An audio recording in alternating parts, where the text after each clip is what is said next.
they do a great job, and then they die, unfortunately. So you make a lot of them. You, by the way, have more neutrophils than anything else, as far as white blood cells. Then you have another type of white blood cell that are called macrophages.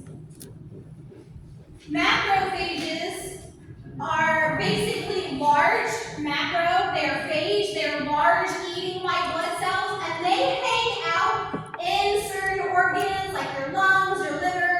So if that rhinovirus ends up sneaking over to the lung, these macrophages are going to be like, oh, excuse me, they're like protectors of the lung. That's what they're doing. They are also eaters. Again, they don't care what they're eating. They're just like, I see you, you're bad, I eat you. And that's how they work.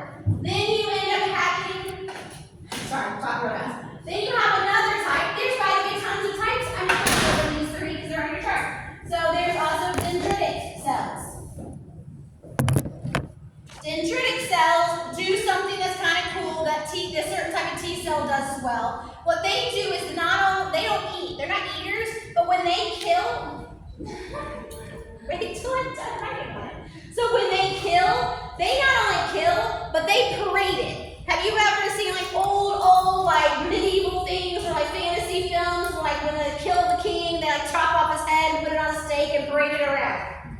That's what they do. They present it. So these dendritic cells, as well as these T cells I haven't gotten to yet, when they kill, they also will like take part of the bad pathogen and be like, hey, this is what you're trying to kill, everybody.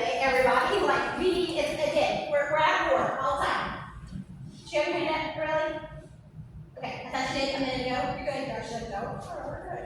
All right. While this is happening, everything's trying to attack the virus. We're trying to kill the virus. Then you have third line of defense. And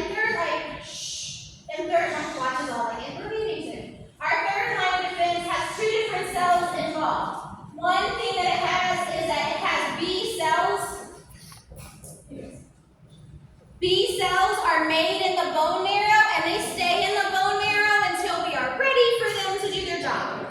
When they get active, they clone themselves, and then they have like not just a couple of B cells, but an army of B cells. And we now call them plasma B cells. And these plasma B cells are awesome. What they do is that they make a protein